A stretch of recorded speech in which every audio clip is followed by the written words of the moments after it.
Kemudian dia lari masuk ke dalam kuil. Menggunakan tongkat, dia mengambil beberapa ribu rupiah dari kotak uang. Mencuri, ada yang mencuri. Orang yang menjaga kuil berteriak bahwa ada pencuri. Namun PK tidak takut sama sekali. Dia mengambil gambar dewa dan menempelkannya di wajahnya.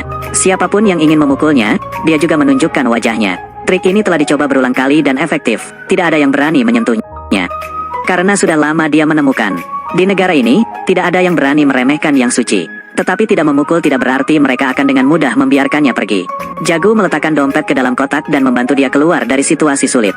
Dia mengatakan bahwa dia hanya membantu mencari dompetnya. Pendeta menemukan dompet itu dan mengambil uangnya untuk diletakkan dalam kotak. Dia berkata bahwa setelah uang itu diletakkan dalam kotak, itu sudah menjadi milik dewa. Jago penasaran dan bertanya apa yang PK lakukan tadi. Dia marah dan mengatakan bahwa dia hanya mengambil uangnya kembali. Uang telah diserahkan dan tugasnya belum selesai. Ternyata dewa tidak menjalankan keinginannya. Setelah mendengar ini, Jago menelepon dan mengatakan bahwa dia tidak punya uang untuk pulang. PK berbalik dan memberikan uangnya kepada Jago. Karena melihat seseorang yang tidak bisa pulang, dia merasa sangat putus asa. Tetapi Jago mengembalikan uangnya, karena dia merasa bahwa jika dia tidak mengembalikan uangnya, PK tidak akan punya uang untuk pulang lagi. Meskipun ada uang, saya juga tidak bisa pulang lagi. Jago tidak mengerti maksudnya. Dia penasaran dan bertanya di mana dia tinggal. PK membawa Jago keliling untuk menunjukkan di mana dia akan pergi malam ini. Dia pergi ke dinding dan memanggil polisi. Kemudian, dia membuat kekacauan di depan polisi. Masalah tempat tinggal telah terselesaikan. Jago adalah seorang wartawan, dia sangat penasaran dengan dia. Dia merasa bahwa dia bisa mendapatkan cerita dari orang ini. Jadi dia memberi uang kepada polisi agar bisa masuk ke dalam tahanan. Tetapi kata-kata yang dia ucapkan kemudian membuat Jago benar-benar terkejut. Dia mengatakan bahwa dia adalah seorang astronot dari luar angkasa. Namun dia terkejut begitu tiba di bumi. Manusia pertama yang dia lihat mencuri. Pengendaliannya yang bersinar-bersinar telah dicuri. India memang adalah tempat yang ajaib. Bahkan orang asing pun menerima 2 tamparan. Mesin pengirim sinyalnya tidak bisa ditemukan. Dia tidak akan bisa kembali ke planetnya. Mungkin rekan-rekannya tidak bisa menghubunginya, jadi dugaannya adalah dia telah meninggal. Lihat pria gila di depannya, Jago sangat ketakutan. Dia sama sekali tidak percaya pada perkataan PK. Bagaimana mungkin planet kalian bisa berbicara bahasa kita? Dia menjelaskan bahwa dunia mereka berkomunikasi melalui pikiran. Bahasa yang kalian gunakan di sini terlalu sulit dipahami. Meskipun kata yang sama digunakan, nada penggunaannya berbeda. Dan cara mengungkapkan maknanya juga berbeda. Agar bisa memahami bahasa-bahasa ini, dia memegang tangan seorang gadis. Dan baru setelah 6 jam dia bisa mengerti. Jago terkejut. Dia berkata lagi, apakah orang di planet kalian juga mengenakan celana jeans? PK cepat-cepat menggelengkan tangan dan mengatakan bahwa mereka tidak mengenakan pakaian. Ketika dia pertama kali tiba di bumi, dia pikir orang di sini memiliki kulit yang berbeda dari mereka. Namun ketika dia melihat beberapa orang dengan kulit putih yang bersinar, ada yang memiliki kulit hitam yang sangat gelap, ada yang mengencangkan, ada yang longgar. Sampai suatu hari, dia tiba-tiba mengerti. Ternyata kulit orang di sini dan mereka semua sebenarnya sama. Dan yang membuat perbedaan warna adalah pakaian. Dia menemukan sebuah gambar dalam pakaian. Melalui pengamatan, dia menyadari bahwa gambar itu bisa ditukar dengan makanan. Jadi dia mulai mengumpulkan berbagai jenis gambar. Melalui reaksi pemilik toko terhadap gambar-gambar itu, dia menyadari bahwa gambar dari kakek itu hanya efektif pada jenis kertas tertentu. Hari ini ketika dia sedang dikejar-kejar oleh orang, dia tertabrak oleh mobil yang melintas dan terjatuh ke tanah. Sang pengemudi segera turun dari mobil untuk memeriksa. Dia membawa PK ke rumah sakit. Melihat orang gila di depannya, dokter dengan berani mengatakan bahwa dia mungkin kehilangan ingatannya karena tertabrak. Pengemudi awalnya ingin melarikan diri, tetapi hatinya yang lembut membuatnya tidak bisa melakukannya. Dia memutuskan untuk membawa PK bersamanya sampai dia pulih dari kehilangan ingatan. Agar bisa belajar bahasa, dia mulai menjelajah dan meraba-raba tangan orang lain. Karena itu, dia sering diusir oleh orang lain. Malam itu, dia memegang tangan seorang gadis selama 6 jam penuh. Dia mentransfer seluruh kemampuan bahasa dari gadis itu ke otaknya, menuju otaknya sendiri. Setelah belajar bahasa, dia berbicara tanpa henti tentang dia yang diculik dan pengemudi. Pengemudi mengatakan bahwa jika barang milik PK sangat berharga, maka pasti sudah dijual ke Delhi. PK segera meraih tangan pengemudi. Dia tidak tega meninggalkan pria yang sangat baik hati ini. Setelah tiba di Delhi, ketika semua orang mendengar dia ingin mencari barang yang hilang di desa, semua orang mengatakan hal yang sama tanpa rencana. Hanya dewa yang tahu, bagaimana saya bisa tahu? PK terkejut. Dia sedang memikirkan siapa sebenarnya dewa ini. Mengapa semua orang berkata hanya dia yang bisa menemukannya? Setelah terus mengamati dan mempelajarinya, dia memutuskan untuk membeli patung dewa untuk mencoba. Dia duduk di pinggir jalan memohon kepada dewa untuk makanan. Seketika, dia sangat gembira. Akhirnya, dia bisa pulang ke rumah. Jadi dia berharap bisa menemukan remote-nya lagi. Tapi ketika dia penuh harapan menunggu, kali ini, tidak ada yang datang. Dia pergi ke pemilik toko dan mengatakan bahwa barang ini rusak karena kehilangan rohnya. Kedua orang itu hanya melihatnya dengan bingung dan tidak tahu harus berbuat apa. Orang di sebelah saya berbicara besar tentang Anda. Mungkin dia harus pergi ke kuil untuk memohon pada dewa yang lebih besar. Setelah berkata begitu, dia mengambil 2.000 rupiah miliknya. Namun ketika dia pergi ke kuil untuk berdoa, dia masih tidak mendapatkan apa-apa. Bahkan dia mendapatkan sepasang sepatu. Dia marah dan melapor ke kantor polisi, mengatakan bahwa dewa mengambil uangnya dan tidak membantunya. Polisi merasa tersindir oleh pernyataan itu. Mereka menemukan kartu nama seorang dokter dalam dompet PK. Polisi merentangkan kedua tangan dan mengatakan mungkin dia telah salah dalam kepercayaannya. Jadi PK pergi ke gereja untuk berdoa. PK membawa persembahan dengan tekad ke gereja. Tapi ternyata dia diusir dari gereja. Dia tidak mengerti mengapa dia tidak diterima di sini juga. Dia melihat mereka mempersembahkan minuman keras kepada dewa. Ini memunculkan pemikiran di dalam dirinya. PK membawa 2 botol minuman keras ke kuil. Orang yang melihatnya membawa 2 botol minuman keras terkejut. Karena orang Islam dilarang minum alkohol. Sejak itu, dia hidup dalam pengasingan, selalu dikejar-kejar. Dia dipukuli berkali-kali sebelum akhirnya mengerti. Dunia ini tidak hanya memiliki satu dewa. Setiap dewa memiliki pengikutnya sendiri dengan aturan dan tradisi yang berbeda. Namun dia tidak tahu harus bergabung.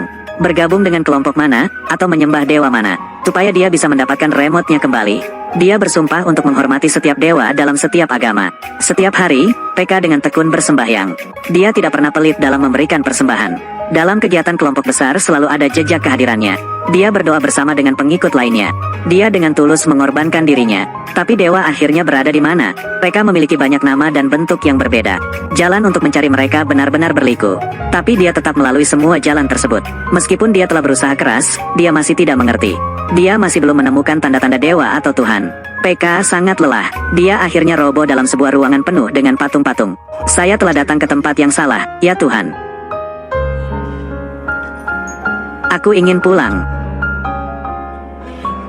Tidak peduli apa yang mereka katakan, aku akan mengikutinya, dia berpikir. Hanya bawa aku pulang. Aku memohon padamu. Tapi dewa tetap diam, tanpa memberi respon apapun. Setelah itu, dia tidak pernah lagi memohon pada dewa. Hari ini, di jalan, dia melihat seorang pria yang berpakaian seperti Siva. Dia pikir itu adalah dewa. Jadi dia menghentikan pria itu di dalam toilet. PK memaksa pria itu mencari remote-nya. Dia itu ketakutan dan melarikan diri dari toilet. PK tidak ingin melewatkan kesempatan ini, jadi dia mengejar pria itu. Mereka berdua lari ke sebuah aula besar. Seorang tapasvi yang botak sedang berbicara di atas mimbar. Dia dengan penuh semangat menggambarkan pengalaman spiritualnya. Dia mengatakan bahwa Siva memberinya bola dewa. Dia dengan bangga menunjukkan senjata dewa yang bersinar. PK segera mengenali bahwa itu adalah remote-nya. Dia bersyukur kepada langit dan bumi.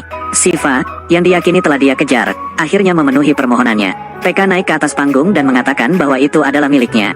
Namun, hasilnya, barang tersebut dilempar ke tepi jalan oleh seseorang. PK semakin kecewa kepada dewa. Dia melepas semua cincin yang ada di tangannya dan melemparkannya ke hujan. Sejak saat itu, dia tidak lagi mempercayai dewa. Meskipun ceritanya sangat menarik, tapi Jago merasa PK harus segera pergi ke rumah sakit jiwa untuk diperiksa. PK menceritakan kepada Jago bahwa dia telah dibebaskan. Jago tidak pernah memberitahu PK tentang hal ini. Jago, mendengar cerita itu, segera membebaskan PK. Dia curiga dan bertanya, "Kapan kamu mengatakan ini padanya?" PK mengatakan bahwa dia merasakan itu ketika mereka berpegangan tangan. Dia kemudian mengulurkan tangannya. Tiba-tiba, seorang pria tua meraih tangan PK dengan erat. Dia mengatakan bahwa istrinya sedang sakit parah. Dan sekarang dia hanya memiliki 5.000 rupiah dan memohon kepada PK untuk membantunya. PK tidak ragu-ragu memberikannya kepada dia. Sebelum dia pergi, dia memberikan 1.000 rupiah lagi. Untuk dia gunakan sebagai uang belanja. Jago semakin tidak percaya pada PK karena dia merasa PK telah tertipu. Karena orang yang dilihatnya langsung tahu bahwa itu penipuan. PK menjelaskan bahwa keluarganya sedang makan malam di sebuah hotel bintang 5. Pria tua itu mengklaim bahwa dia sedang merayakan ulang tahun ke-75 istrinya. Mereka sedang menikmati liburan di hotel bintang 5 yang belum pernah mereka kunjungi. Tapi istrinya memesan es krim tambahan, yang melebihi anggaran yang telah dia buat. Dengan putus asa, dia menggunakan alasan pergi ke toilet lalu keluar meminjam uang. Berkata lalu ia segera pergi. Dorongan rasa ingin tahu, Jago kemudian mengejar orang tua itu. Memang pemandangan yang muncul di depannya persis seperti yang dikatakan PK. Dia menemukannya di dalam kuil. Dia tidak mengerti mengapa dia berbicara seperti ini padanya. Dia berkata bahwa sejak dia datang ke sini, semua orang lain mengambil uangnya. Hanya dia yang mengambil uangnya. Dia meletakkannya di kotak amal untuk membantu dia. Dia melihatnya sebagai seseorang yang patut dipercayai. Saya akan membantu Anda mencari kembali remote itu. PK, hari ini melalui panggilan telepon yang salah. Membuat Jago berpikir dengan cara tertentu. Dia mengatakan kepada pemimpin PK bahwa dia adalah seorang pria dengan pemikiran yang sangat istimewa. Jika dia melihatnya merokok, dia bisa melaporkan kepada polisi bahwa ada orang yang ingin bunuh diri. Karena di atas kotak rokok tertulis merokok dapat menyebabkan kanker. Dia mengatakan ingin membuat program wawancara antara PK dan Tapas V. Tidak perlu tahu apa yang mereka katakan, semuanya akan ditayangkan secara langsung. PK akan berusaha menjelaskan cara berpikirnya mengenai benar atau salah, biarkan orang lain menilainya. Setelah berbicara dengan PK, akhirnya, pemimpin juga mengerti. Karakter istimewa dari pria ini tidak memiliki ketidakpastian ini. Dia setuju dengan usulan Jago. Dia membawa PK ke tempat pemujaan Tapas V. Ketika dia menirukan suara dewa, kemudian hanya menggoda seorang pria yang memiliki istri yang sakit parah.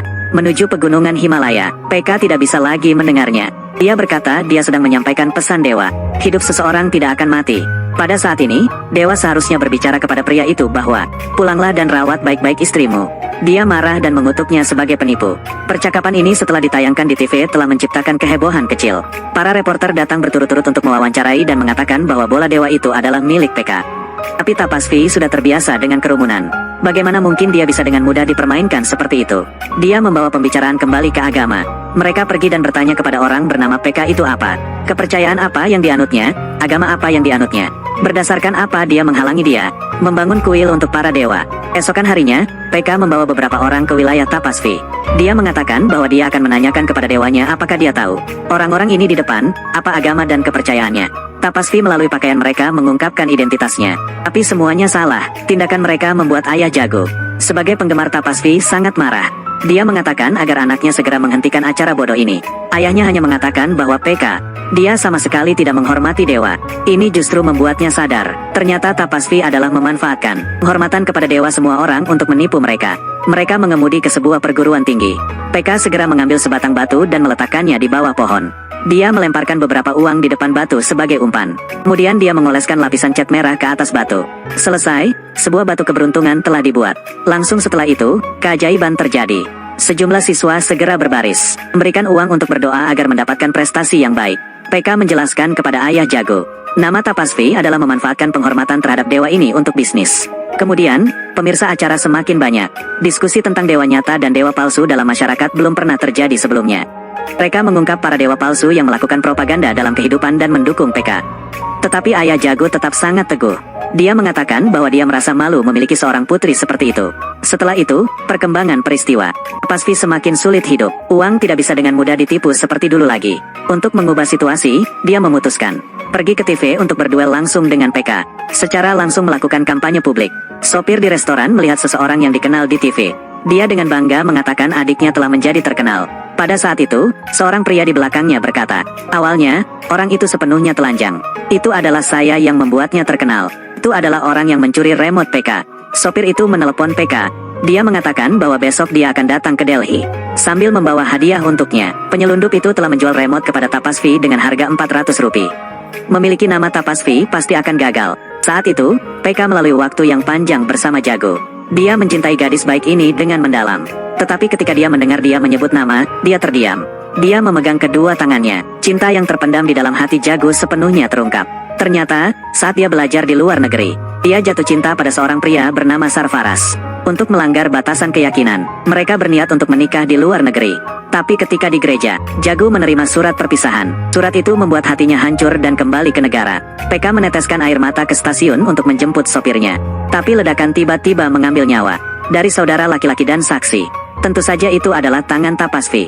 Tetapi kehilangan saksi hampir membuat PK tak punya peluang menang. Namun dia masih memegang sepatu sopirnya dan ingin pergi. Tentu saja, Tapas V muncul di televisi dengan penuh semangat. Dia berkata dunia ini adalah lautan penderitaan bagi siapapun yang menderita. Itu adalah Tuhan yang memberi mereka harapan untuk melanjutkan hidup. Sedangkan kamu mengambil segalanya daripada mereka. Ya, Jago mengangkat kedua tangan untuk mendukungnya. PK tetap diam tanpa protes. Sepertinya kemenangan dia berada di depan mata. Beberapa saat kemudian, PK mengambil sepasang sepatu dan mulai berbicara. Dia tidak punya keyakinan sebelumnya. Keyakinan dan Tuhan telah memberikan mereka harapan dan semangat untuk melanjutkan hidup. Tapi dia memiliki pertanyaan. Akhirnya, harus aku percaya kepada dewa yang mana?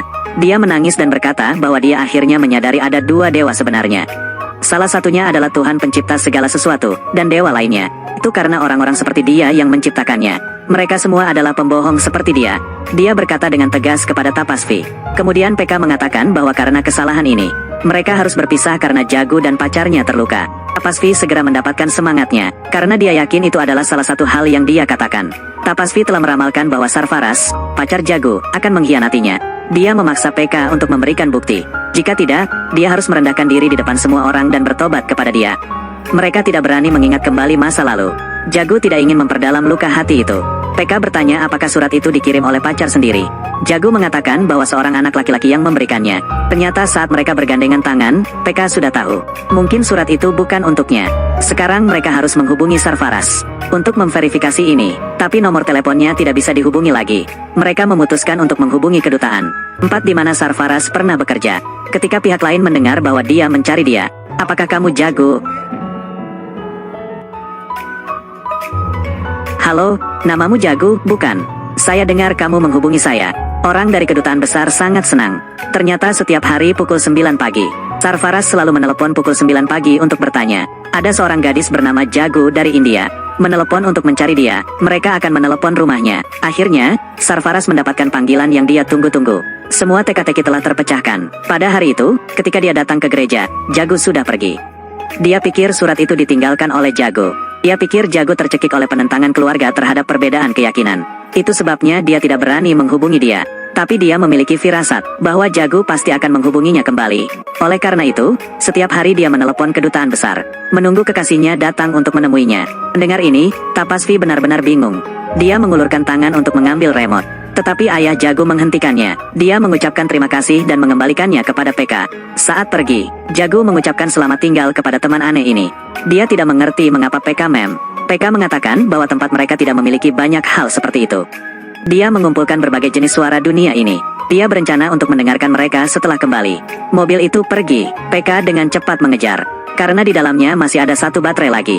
Jago ingin mendengarkan radio itu, namun dia menyadari bahwa di dalamnya hanya ada suara dirinya sendiri. Kemudian dia menemukan sebuah kartu yang ditulis olehnya. Ketika dia kembali, dia bertanya apakah dia telah merekam suara apa saja. PK masih berkata bahwa semua jenis suara di dunia ini.